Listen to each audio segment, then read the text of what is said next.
একটি শিক্ষণীয় সুন্দর গল্প। লখনৌয়ের একটি ঘটনা যেন আবারও মনে করিয়ে দিল সাদা অ্যাপ্রন পরা মানুষগুলোর মধ্যেও এমন কিছু মানুষ আছেন যাদের কাছে চিকিৎসা শুধু পেশা নয়, মানবতা, দায়িত্ব। 3 বছরের ছোট্ট কাতি খেলতে গিয়ে প্রায় 20 ফুট উঁচু থেকে পড়ে যায়। দুর্ঘটনায় একটি লোহার রড তার মাথা ও কাঁধ ভেদ করে শরীরে আটকে যায়।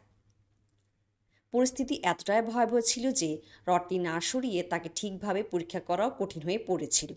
প্রতিটি মুহূর্ত ছিল জীবন মৃত্যুর লড়াই। পরিবার প্রথমে একটি বেসরকারি হাসপাতালে নিয়ে গেলে অস্ত্রোপচারের জন্য প্রায় 15 লক্ষ টাকা খরচের কথা বলা হয়। অসহায় পরিবার তখন ছোট্ট ছেলেকে নিয়ে পৌঁছে যায় কিং জর্জেস মেডিকেল ইউনিভার্সিটিতে।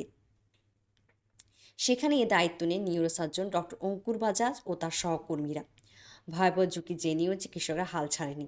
দীর্ঘ অত্যন্ত জটিল অস্ত্রোপচারের মাধ্যমে অবশেষে শিশুটির শরীর থেকে লোহার রডটি বের করা সম্ভব হয়। সবচেয়ে অবাক করা বিষয়, পুরো চিকিৎসা খরচ হয়েছিল মাত্র 25,000 টাকা। আর এই কঠিন সময়ের মধ্যেও ডক্টর বাজাজে নিজের মাও একই হাসপাতালে হৃদরোগে আক্রান্ত হয়ে চিকিৎসাধীন ছিলেন। তবুও তিনি একটি শিশুর জীবন বাঁচানোর দায়িত্ব থেকে পিছিয়ে যাননি। এই কারণেই আজ সোশ্যাল মিডিয়ায় মানুষ তাকে বলছে হিরো ইন হোয়াইট কোট। সত্যিই তো, সব নায়ক ক্যাপ পরে আসে না। কেউ কেউ সাদা অ্যাপ্রন পরে অপারেশন থিয়েটারে দাঁড়িয়ে মৃত্যুর সঙ্গে লড়াই করেন। এমন চিকিৎসকদের জন্যই মানুষের মনে এখনও বিশ্বাস বেঁচে আছে যে মানবতা এখনও হারিয়ে যায়নি।